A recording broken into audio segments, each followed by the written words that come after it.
बिहार में लगातार हो रहे अवैध बालू खनन पर खनन मंत्री जनक चमार ने यह बयान दिया है। उन्होंने दावा किया है कि अगर कहीं भी अवैध बालू खनन हो रहा है तो सरकार तक बात पहुंचाए और सरकार 24 घंटे में कार्रवाई करेगी।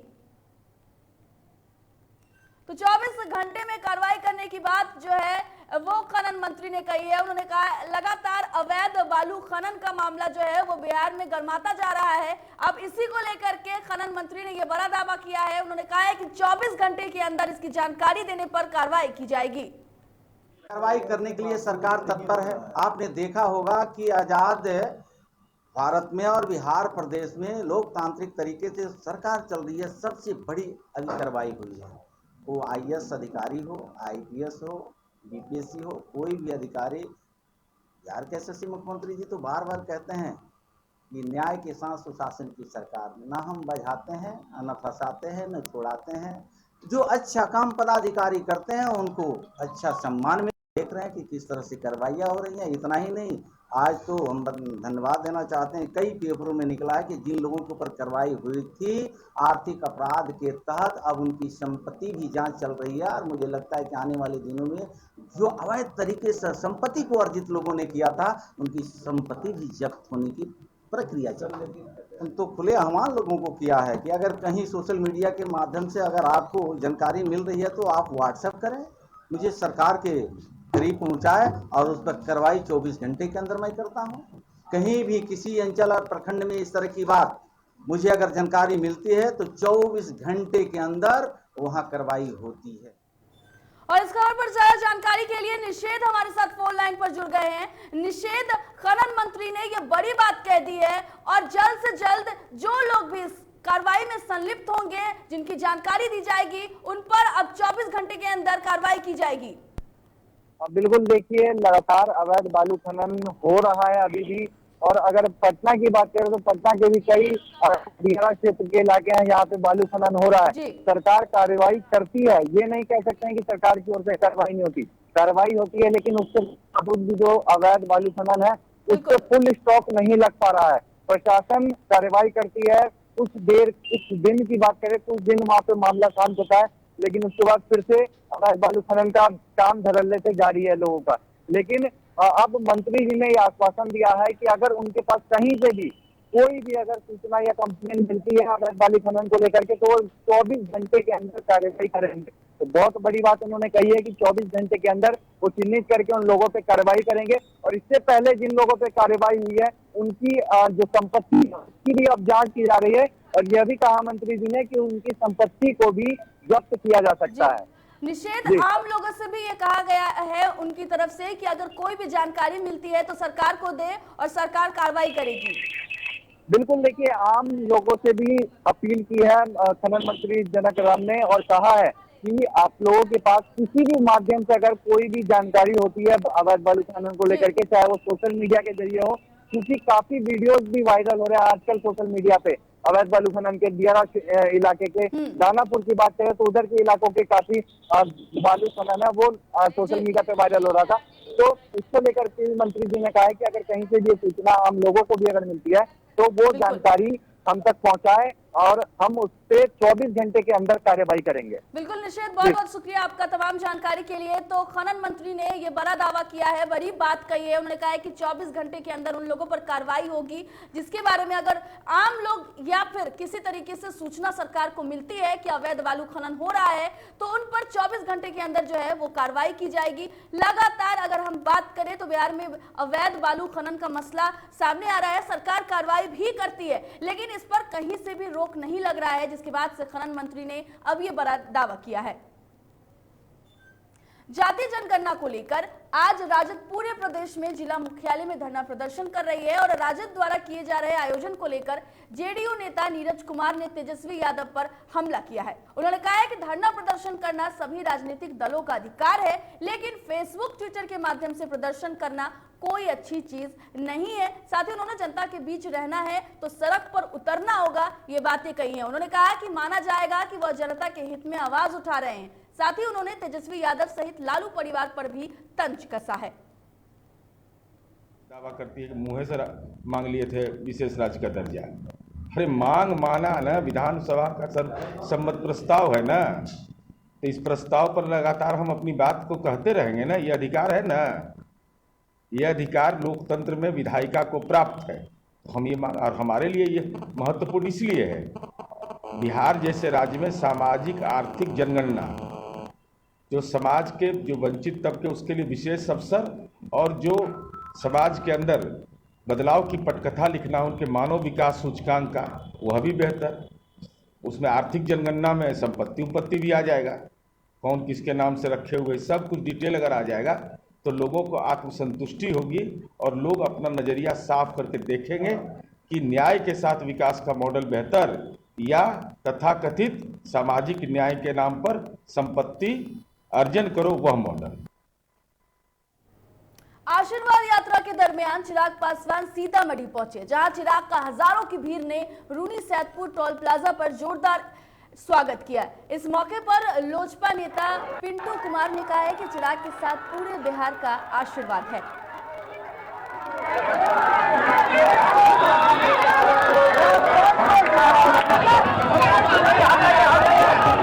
सैकड़ों नहीं हजारों समर्थक है, गजब उत्साह है लोगों में। मकसद यही है कि वो आशीर्वाद यात्रा पर निकले हैं, उनके साथ जो हुआ है सारा मीडिया जान रहा है, सब जान रहे हैं, कहने की जरूरत नहीं है। और वो आशीर्वाद इतना पॉजिटिव एनर्जी है जिसका कोई काट नहीं। हमारा कोई हुंकार रैली बदला रैली ये नहीं है, आशीर्वाद यात्रा है। जो भी छोटे हों बड़े हों सब भगवान रूपी है। ये भी नहीं है कि ये वोट रूपी आशीर्वाद चाहिए, हमको आशीर्वाद चाहिए, उससे पॉजिटिव एनर्जी मिलेगा। साइंटिफिक तथ्य भी है। जैसे जैसे विधान परिषद के चुनाव नजदीक आ रहे हैं, वैसे वैसे जनप्रतिनिधि लोगों के बीच अपनी उपस्थिति दर्ज करा रहे हैं। इसी कड़ी में कैमूर के पूर्व एमएलसी कृष्ण कुमार सिंह से बातचीत के दौरान वर्तमान और पूर्व जनप्रतिनिधियों पर विश्वास जताते हुए उन्होंने कहा है कि आने वाले चुनाव में मतदाता इस बार विधान परिषद में भेजने की तैयारी में है। बता दें आपको कि पूर्व एमएलसी कृष्ण कुमार सिंह जदयू पार्टी से जुड़े हुए हैं। पूर्व में एक बार निर्दलीय प्रत्याशी के तौर पर चुनाव में भी जीत मिल चुकी है। और हमारे संवाददाता अश्विनी पांडे ने पूर्व एमएलसी कृष्ण कुमार से खास बातचीत की। नमस्कार, डीटीवी भारत देख रहे हैं आप, और आपके साथ मैं हूं अश्विनी पांडे। इस वक्त हम मौजूद हैं लोखा विधानसभा क्षेत्र के तिलई गांव में, और हमारे साथ हैं पूर्व एमएलसी कृष्ण कुमार सिंह जी, जो कि जदयू पार्टी से भी जुड़े हुए हैं और जदयू के लिए इन्होंने बहुत कुछ किया है। लोगों का कहना है कि ये जदयू के पार्टी की तरफ से भी इनके बहुत ही अहम योगदान रहा है। पंचायत चुनाव के बाद में जो है बिहार विधान परिषद का भी चुनाव होने वाला है और ये चुनाव में उतरने की तैयारी में है। सबसे पहले डीटीवी भारत में सर आपका बहुत बहुत स्वागत। धन्यवाद। चुनाव आ रहा है, अब हालांकि अभी तारीखों का ऐलान नहीं हो सका है, अभी तो बिहार पंचायत चुनाव का तारीखों का भी ऐलान नहीं हो सका। ऐसे में आप रोहतास कैमूर के लोगों के साथ पास जाकर के संपर्क साध रहे हैं। लोगों के सुख सुविधा जो है, देहात में किसानों के हक की लड़ाई लड़ेंगे। आज के समय में 70% किसान गांव में हैं। गांव का विकास हो, इनका हक जो भी खेती का इन लोगों का उपज है, इसके लिए सरकार से लड़ा जाएगा। पंचायत प्रतिनिधि को आगे जागरूक किया जाएगा कि किसानों के हक के लिए ये लोग भी लड़ें, क्योंकि किसाने के वोट से मुखिया भी बनना है, वार्ड सदस्य भी बनना है, जिला परिषद बनना है, सारा तो यहीं से जाना है। और किसान के उपज के लिए अंतिम हद तक लड़ाई लड़ना है मुझे, जीत कर जाएंगे तो यही मेरा प्लानिंग है। तो जी बिल्कुल, इनका साफ तौर पर कहना था कि आने वाले चुनाव यदि हम जीत जाते हैं तो किसानों के हक हुकूक के लिए हमारी लड़ाई जारी रहेगी। अपने कैमरा पर्सन के साथ रोहतास से डीटीवी भारत के लिए मैं अश्विनी। फिलहाल वक्त हो चला एक छोटे से ब्रेक का, जल्द लौटेंगे।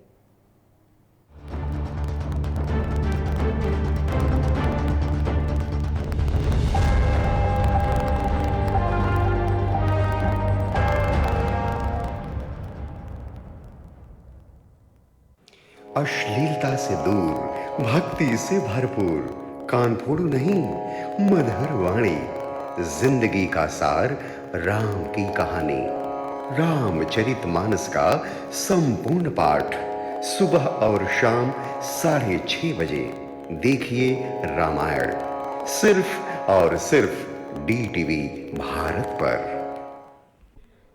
घर चाहिए, मकान चाहिए कि चाहिए दुकान, या फिर चाहिए जमीन जायदाद,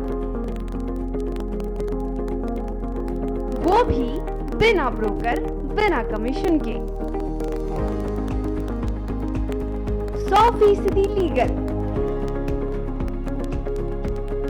अधिक जानकारी के लिए देखिए हमारा खास कार्यक्रम बिल्डिंग बाजार।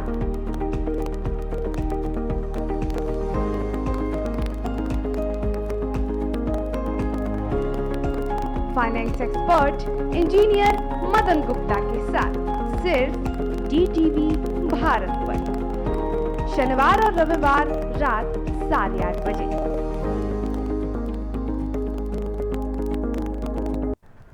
दादी, इतने सारे पापड़ बन गए, क्या करे?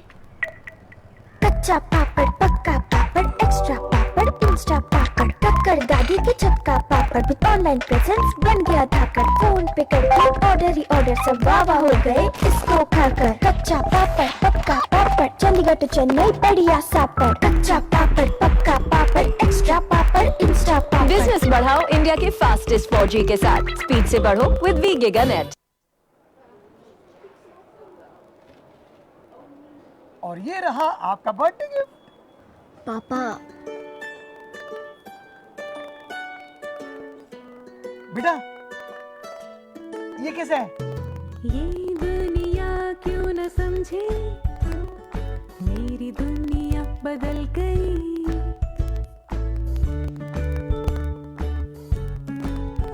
और ये देखो प्यू,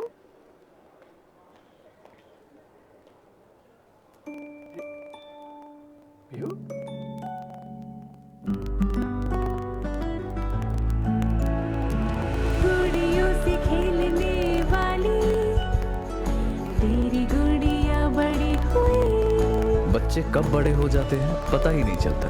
थोड़ा बड़प्पन दिखाइए। रहो सेफ सैनिटरी पैड से खुद को स्वस्थ और सुरक्षित रखने में इनका साथ निभाइए। सर छुट्टी चाहिए थी।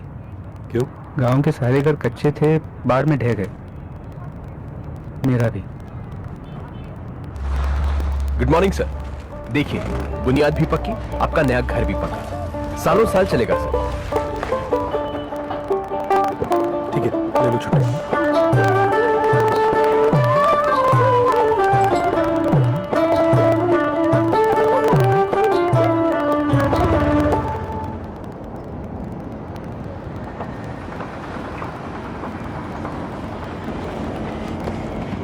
लो, हो गया घर पक्का। छुट्टी कैंसिल।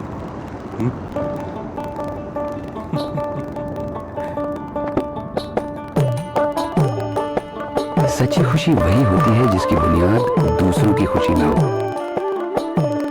कोणार्क, खुशियों की बुनियाद। अबे गुड्डू ठीक से लगाओ बे, रिश्तेदार आएंगे तो उनको लगना चाहिए ना कि इस घर में हमारे चंदा का कितना मान सम्मान है और आज हम और हमारा परिवार कितना खुश है। हाँ हम तो आपको बताने ही भूल गए, हमारी चंदा इतने सालों बाद गाभन हुई है। और पहले जो दो खाए ना तो स्वस्थ और तंदुरुस्त कैसे रहेगी। भला हो मधुसूदन गोल्ड पशु आहार का, जिसके देने से हमारी चंदा गाभन हुई और उस पर एक रिष्ट पुष्ट बच्चा हुआ। अगर आप भी अपने पशुओं से करते हैं प्यार तो उन्हें दीजिए सिर्फ और सिर्फ मधुसूदन गोल्ड पशु आहार। भाग खुल जाएंगे।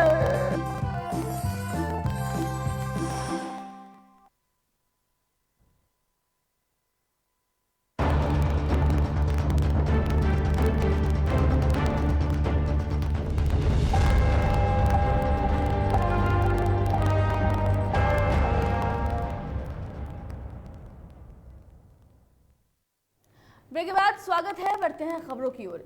राष्ट्रीय जनता दल द्वारा आज विशाल धरना प्रदर्शन का आयोजन किया गया, जिसमें जातीय जनगणना सहित कई मुद्दे शामिल हैं। बता दें कि नेता प्रतिपक्ष तेजस्वी यादव के नेतृत्व में आरजेडी ने धरना प्रदर्शन किया, लेकिन इस प्रदर्शन से नेता प्रतिपक्ष तेजस्वी यादव नदारद रहे। ऐसे में जब दानापुर से राजद विधायक रीतलाल यादव से पूछा गया तो उन्होंने कहा कि नेता प्रतिपक्ष को और भी बहुत काम होते हैं, जिस वजह से वो आज उपस्थित नहीं है।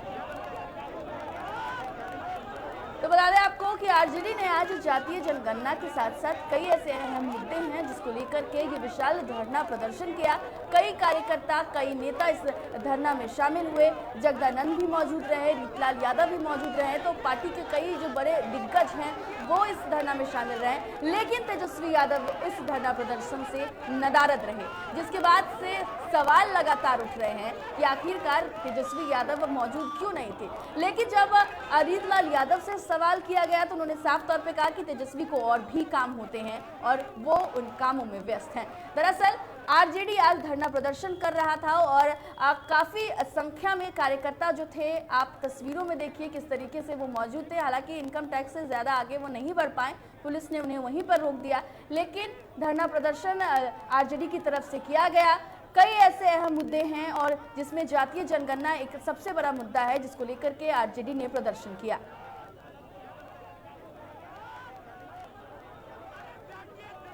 तो तेजस्वी यादव के आह्वान पर जो था ये प्रदर्शन हुआ था, लेकिन सबसे बड़ा सवाल ये उठता है कि आखिरकार तेजस्वी यादव मौजूद क्यों नहीं थे।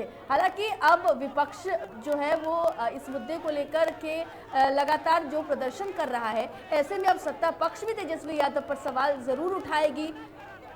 और साथ ही साथ तेजस्वी यादव तो मौजूद नहीं ही थे, तेज प्रताप यादव भी कहीं नजर नहीं आए। और जातीय जनगणना एक ऐसा मसला है जिसको लेकर बिहार की राजनीति अब गर्म चल रही है। लगातार सत्ता पक्ष और विपक्ष इसको लेकर बयानबाजी कर रहा है। और आपको बता दें कि जिस तरीके से ये प्रदर्शन किया गया है, इसमें जगदानंद मौजूद थे, रीतलाल यादव सहित पार्टी के कई बड़े दिग्गज भी शामिल हुए। लेकिन सवाल सबसे ज्यादा जो उठ रहा है वो ये है कि आखिरकार तेजस्वी यादव नदारद क्यों रहे, तेजस्वी यादव इस प्रदर्शन में क्यों नहीं आए। हालांकि माना यही जा रहा था कि इस प्रदर्शन का नेतृत्व वही करेंगे, लेकिन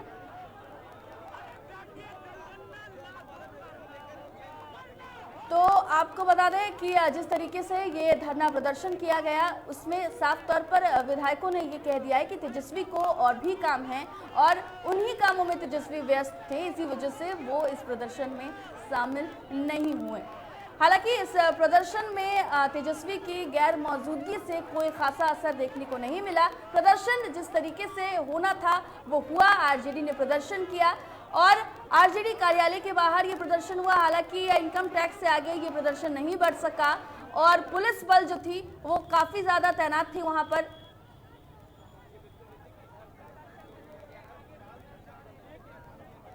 तो लगातार जिस तरीके से जातीय जनगणना का मसला है, विपक्ष सरकार को घेरती हुई नजर आ रही है। जातीय जनगणना करवाने की विपक्ष लगातार मांग कर रही है। ऐसे में ये प्रदर्शन साफ तौर पर ये दर्शाता है कि इस मुद्दे को लेकर के विपक्ष कितनी सक्रिय है।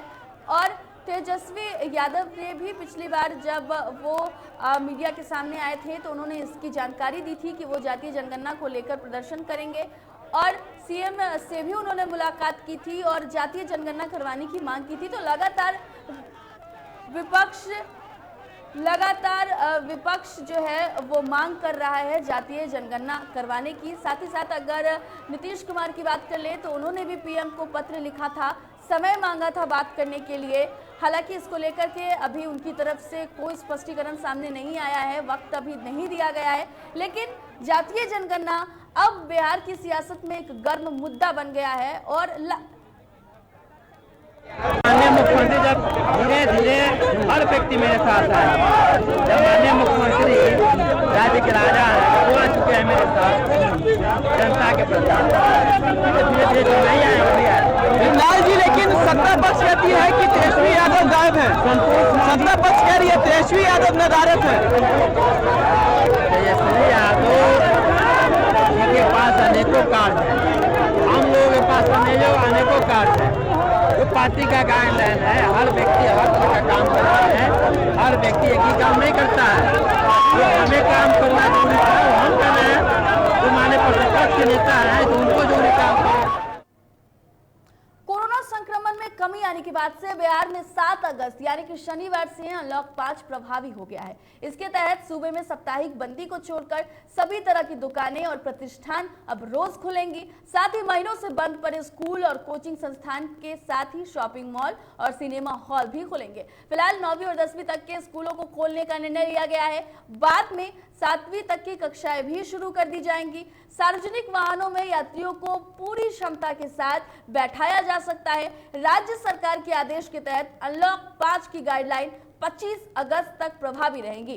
राज्य में अब सभी तरह की दुकानें और प्रतिष्ठान साप्ताहिक बंदी के अलावा प्रतिदिन खुलेंगे। एक दिन बीच कर दुकानों को खोलने की पाबंदी अनलॉक 5 में हटा ली गई है।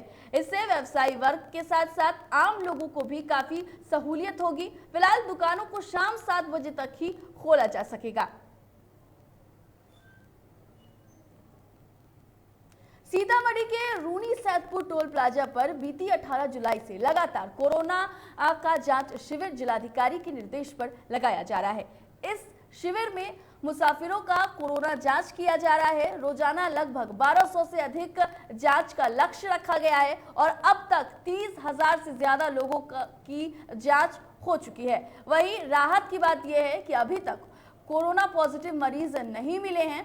मौजूदा कर्मी ने बताया है कि जिस किसी की भी पॉजिटिव रिपोर्ट आएगी उसकी सूचना मोबाइल द्वारा संबंधित व्यक्ति को दी जाएगी।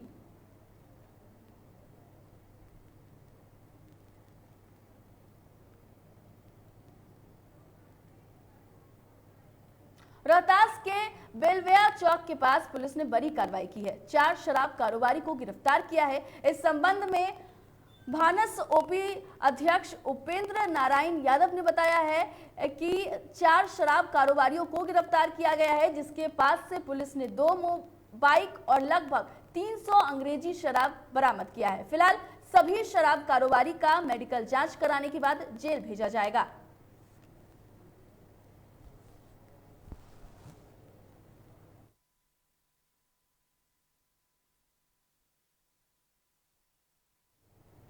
पूर्णिया में वन विभाग की टीम को बड़ी सफलता हाथ लगी। टीम ने छापेमारी करते हुए लगभग 4 करोड़ रुपए की कीमत के हाथी दांत के साथ 5 तस्करों को गिरफ्तार किया है। सभी से लगातार पूछताछ की जा रही है। जानकारी के मुताबिक सभी तस्कर हाथी दांत की सप्लाई विदेशों में करते थे। गुप्त सूचना के आधार पर मिली जानकारी के बाद जिले के चंपानगर ओपी क्षेत्र के मवेशी हाट के समीप से वन विभाग की टीम ने एक हाथी दांत के साथ 5 तस्करों को गिरफ्तार किया।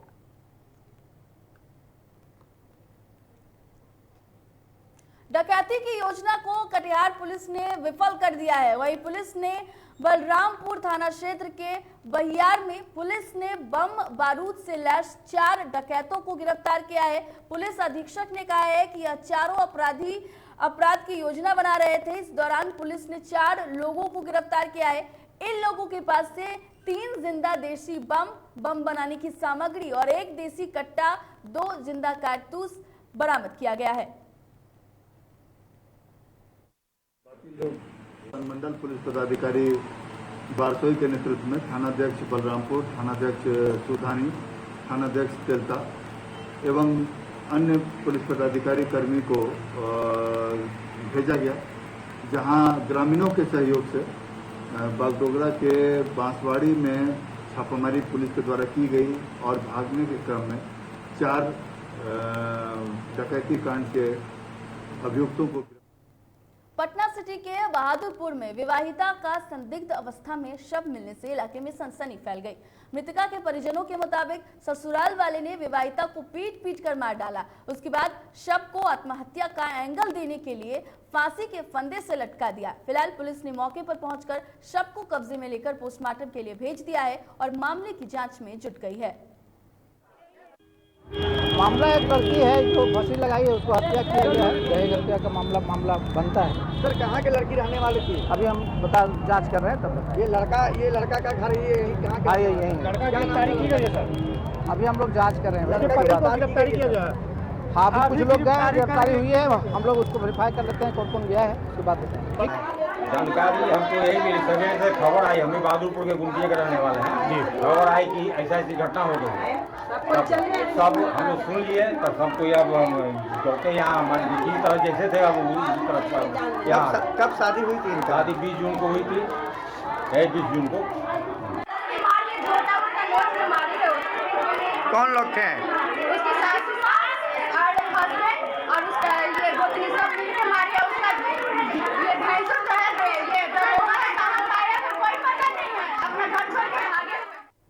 जातिगत जनगणना कराने की मांग का सीतामढ़ी के विधायक डॉक्टर मिथिलेश कुमार द्वारा विरोध करने पर सीतामढ़ी के विभिन्न छात्र एवं सामाजिक संगठनों ने वीर कुंवर सिंह की प्रतिमा के सामने विधायक का पुतला दहन कर विरोध प्रदर्शन किया। ईडब्ल्यूएस के छात्रों, कर्पूरी सेना, पिछड़ा एवं अति पिछड़ा वर्ग आरक्षण बचाओ मोर्चा के साथ साथ सामाजिक न्याय मोर्चा के सदस्यों ने पुतला दहन और विरोध कार्यक्रम में भाग लिया। इस मौके पर फेकन मंडल संयोजक पिछड़ा एवं अति पिछड़ा वर्ग आरक्षण बचाओ मोर्चा ने कहा है कि सीतामढ़ी के जो विधायक हैं उनकी सोच कमजोर है और गरीब वर्ग के खिलाफ है।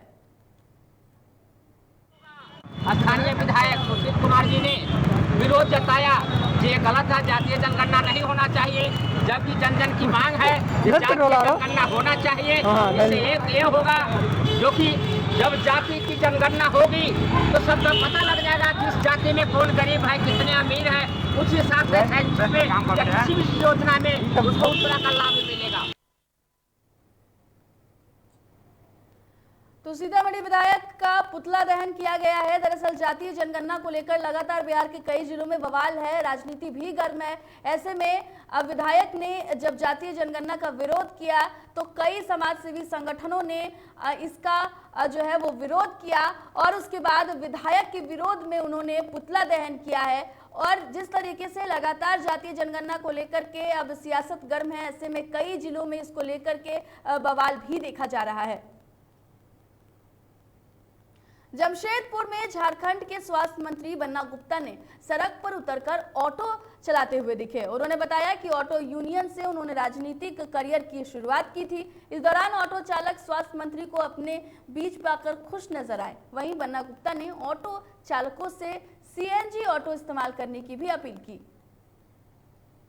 बन्ना गुप्ता गरीब का बेटा, गरीब का नेता है और टेम्पू चालक, रिक्शा वाला, गरीब दुकानदार सबका नेता है। और आप जानते हैं कि गरीब टेम्पो चालकों की लड़ाई लड़ते लड़ते कई बार हमको जेल भी जाना पड़ा है। और आज यदि परमपिता परमेश्वर की कृपा हुई है कि आज सेवा करने का मौका हमको राज्य जनता के लिए मिला है एक जनप्रतिनिधि के रूप में, तो कम से कम मेरा जो गरीब साथी है उसको ये एहसास हमेशा होना चाहिए कि बन्ना गुप्ता सामाजिक न्याय, धर्मनिरपेक्षता की रक्षा करने वाला पहले भी था, आज भी है। फिलहाल इस बुलेटिन में इतना ही। मुझे दीजिए इजाजत। ऐसी तमाम खबरों के लिए देखते रहिए GTV भारत। नमस्कार।